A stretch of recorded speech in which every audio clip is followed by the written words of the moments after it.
Back आप देख रहे हैं अपना फाइनेंस मिनिस्टर और मैं हूं आपके साथ कविता थपलियाल। और निवेश की जब भी बात आती है तो अलग अलग तरह के कॉन्सेप्ट्स हमें सुनने को मिलते हैं। अलग अलग तरह के एक्सपर्ट्स हैं जो अलग तरह की स्ट्रैटेजीज आपको बताते हैं। विदेश में फायर कॉन्सेप्ट है जो कि खासतौर से निवेशकों को अपनी ओर आकर्षित कर रहा है रिटायरमेंट के लिहाज से, और कैसे ज़िंदगी आप सुकून से जी सकते हैं। ये फायर स्ट्रैटेजी अपनाने को लेकर काफ़ी हो हल्ला है और भारत में भी इसको लेकर अब क्रेज़ बढ़ता जा रहा है। लेकिन क्या विदेशी निवेश का एक कॉन्सेप्ट आप अपने या भारतीय जिस तरह से जीते हैं, जिस तरह से पैसे कमाते हैं, खर्च करते हैं, पैसों को लेकर जो उनकी समझ है, जो व्यवहार है, उसमें क्या ढाला जा सकता है?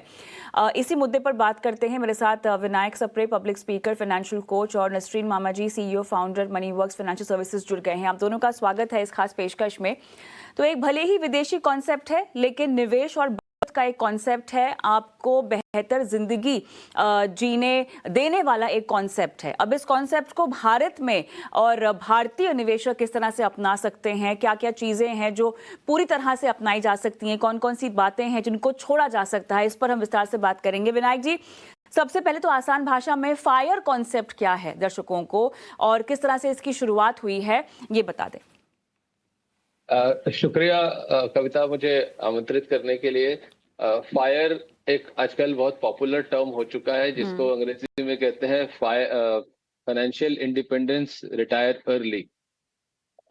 और ये कॉन्सेप्ट इसलिए हुआ कि शायद लोगों को इस तरीके की बातें लगने लगी कि वो बर्नआउट जो जॉब में हो रहा है उस वजह से, इसकी वजह से उनको, अगर वो इंडिपेंडेंट जल्दी हो जाते हैं, फाइनेंशियली वित्तीय रूप से स्वतंत्र जल्दी हो जाते हैं, तो उनको रिटायरमेंट ले लेना चाहिए। तो ये है कॉन्सेप्ट फायर का।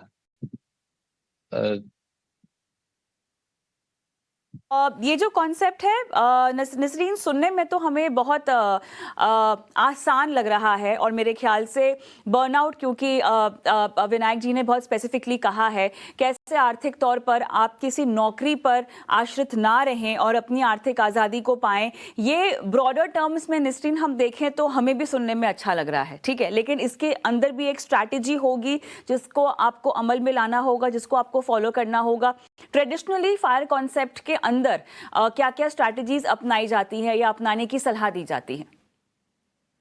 Okay, so Kavita, thank you for inviting me today. See, basically क्या होता है कि financial independence retire early के लिए आपको हर महीने जो भी आपके expenses है, you will have to curtail those expenses and increase your investable surplus so that आप आज की एक्सपेंस कल के लिए डिफरमेंट कर सकते हो। Now biggest problem Indian context में क्या होता है कि हमें काफी जिम्मेदारी होती है हमारी परिवार की। शायद आप डिपेंडेंट पेरेंट्स को सपोर्ट कर रहे हो, शायद आप एक यंगर भाई या बहन की एजुकेशन को फंड कर रहे हो, शायद आपकी घर की परचेज की जिम्मेदारी आपके ऊपर यंग उम्र पर आ गई हो, जैसे आप 20s में हो और आपको हाउस खरीदना पड़ा बिकॉज आपके पेरेंट्स की होम सिचुएशन अच्छी नहीं है, या आपने कोई बिल्डर को पैसे दिए जहां आपके पैसे फंस गए हो। तो ये काफी different kind of situation arise हो सकती है, स्पेशली इंडियन कॉन्टेक्स्ट में, जहां आपकी इन्वेस्टेबल सरप्लस ही अफेक्ट हो जाए।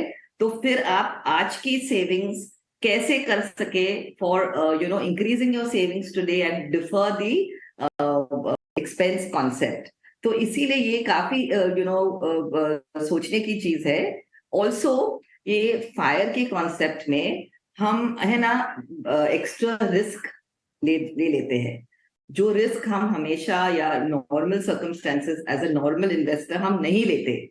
तो उस वजह से आपको प्रिंसिपल लॉस का भी पॉसिबिलिटी है, जहां आप ये आप एक्साइटेड है, आपको ये उम्मीद है कि आप जल्दी जल्दी रिटायर होके आपकी रेस्ट ऑफ द लाइफ आप सुकून से जी सके, लेकिन इस गोल की वजह से आप शायद इन्वेस्टमेंट डिसीजंस रैशली भी ले सकते हो।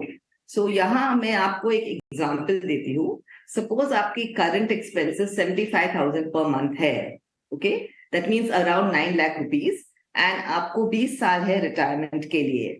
दैट मीन्स आपको आपकी कॉर्पस जो है 3.7 करोड़ होनी चाहिए, यही एक्सपेंस लेवल के लिए, यही परचेसिंग लेवल के लिए।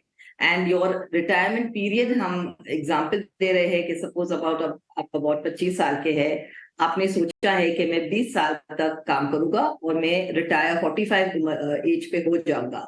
सपोज आपकी life expectancy after that is only 25 years, which actually will not happen, it will be 35 or 40 years. So therefore, even if I take a very conservative figure of 25 years, आपकी corpus जो है आपको 3.07 crores की corpus है।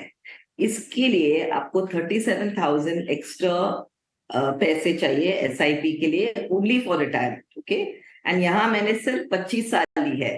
अभी आप 45 as के होंगे और अब आप ऑलरेडी रिटायर हो चुके होंगे, तो आपकी लाइफ एक्सपेक्टेंसी पॉसिबिलिटी है कि आप 35 years और जिए। दूसरा इशू है कि यहाँ तो हमने सिर्फ 25 years बताया है, उसके लिए तो 37,000 SIP चाहिए। यहाँ हमने बच्चों की एजुकेशन, बच्चों की marriage, medical emergencies, also job losses की हम अकाउंट नहीं किए हैं। So suppose all these things are also factored, then आपको SIP की नियरली 50 और 60,000 की SIP की जरूरत है, which may not be possible at the age of 25.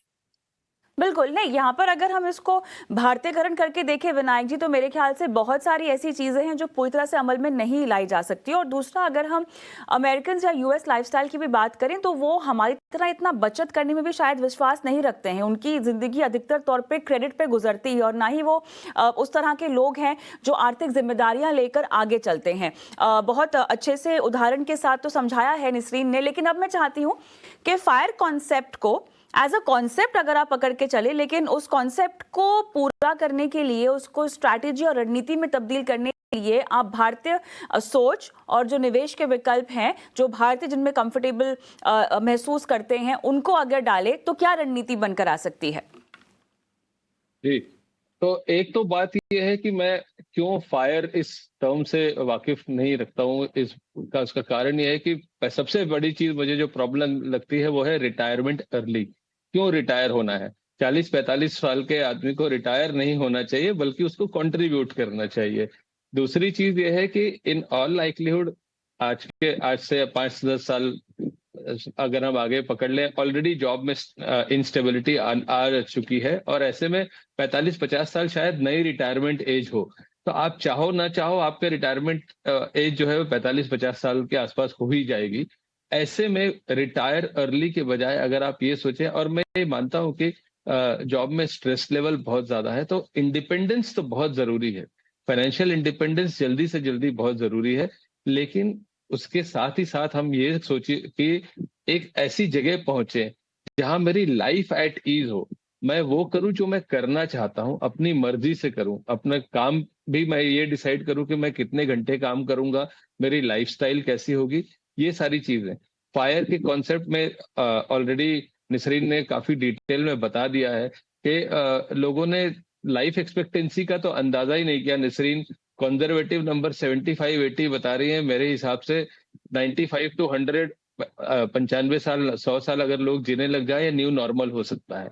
तो ऐसे में स्ट्रेटजी ये बनाए कि एक लेवल पे जाके एक फाइनेंशियल सिचुएशन आपकी ऐसी हो, क्योंकि 45 साल की उम्र में आप रिटायरमेंट की जब बात करते हैं, एक्चुअली उस दौरान किसी भी भारतीय परिप्रेक्ष्य में खासकर अगर मैं बात करूं, तो एक पेरेंट की जिम्मेदारियां उस वक्त सबसे ज्यादा होती हैं, क्योंकि आपके बच्चे 16-17 साल के हो चुके होते हैं, उस समय उनके खर्चे बढ़ने शुरू हो जाते हैं।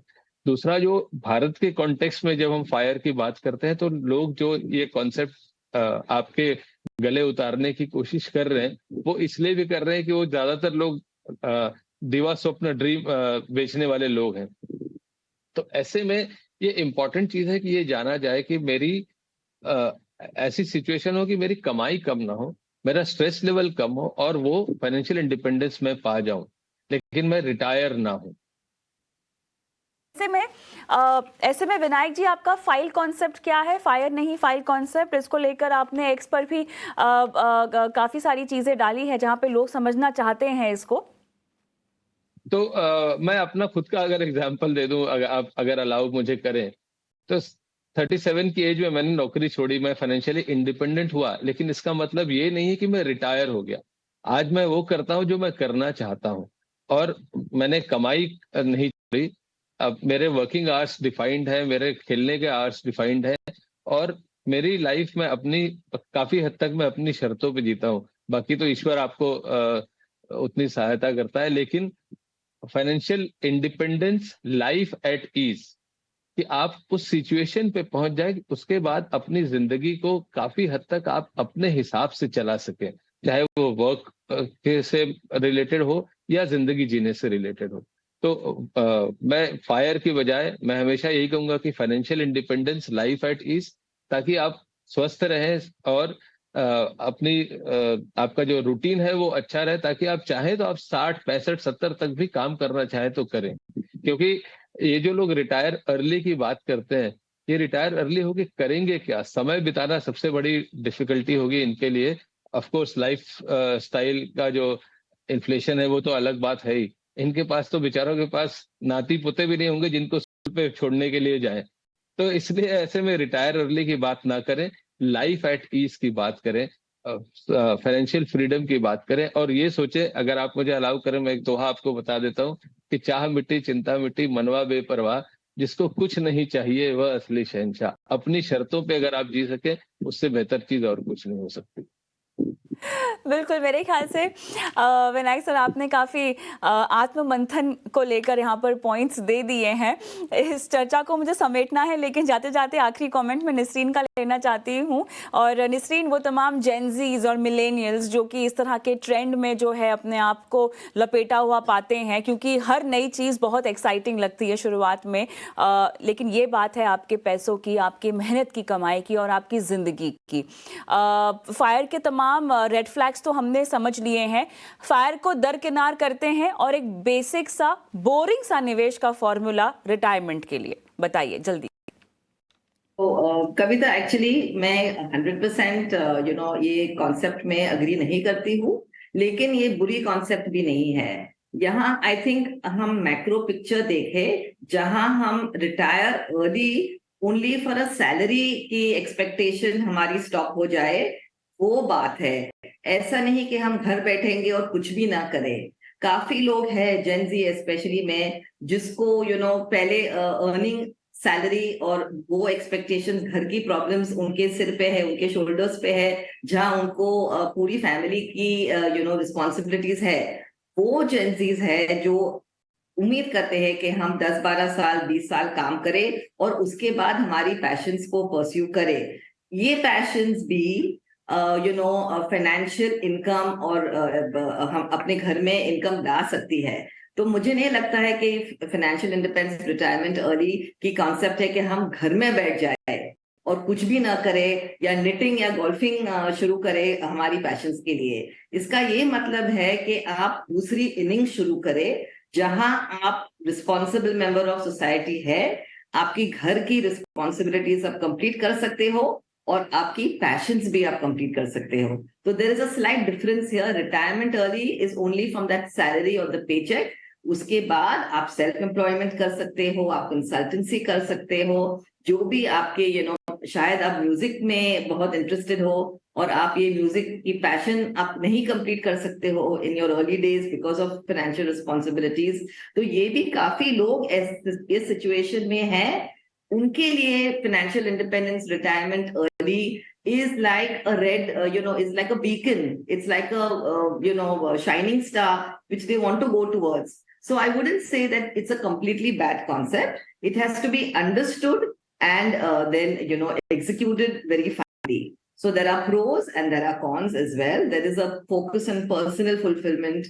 There's investment discipline जो ला सकती है, because आप रिटायरमेंट के लिए प्लान करते हो, अर्ली रिटायरमेंट, तो आप इमीडिएटली एक काफी डिसिप्लिन इन्वेस्टर हो जाते हो।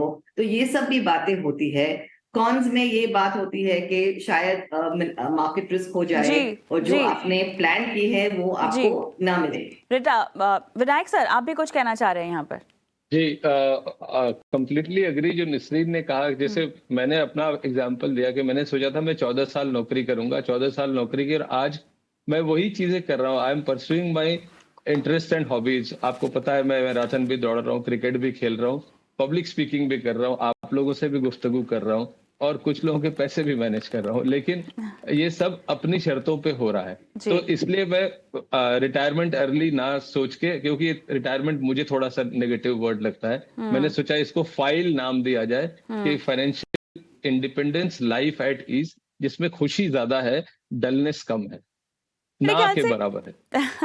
बिल्कुल, तो मेरे ख्याल से वक्त आ गया है कि रिटायरमेंट एज अ कॉन्सेप्ट को भी आप कस्टमाइज करें। रिटायरमेंट का मतलब हमेशा ये नहीं होता कि बस आप नौकरी छोड़ दें। रिटायरमेंट के मायने आपके लिए क्या है, किस तरह से अगर नौकरी एक कमाई का जरिया आप छोड़ रहे हैं तो बाकी कमाई अर्जित करने के आपके पास क्या तौर तरीके हैं, इस पर मंथन करने का भी एक वक्त है। तो रिटायरमेंट हर किसी के लिए अलग मायने रखता है, हर किसी की समझ के हिसाब से उसकी परिभाषा जो है वो सामने आती है। बहरहाल बहुत बहुत धन्यवाद आप दोनों का, इस खास पेशकश में आपने शिरकत की और दर्शकों को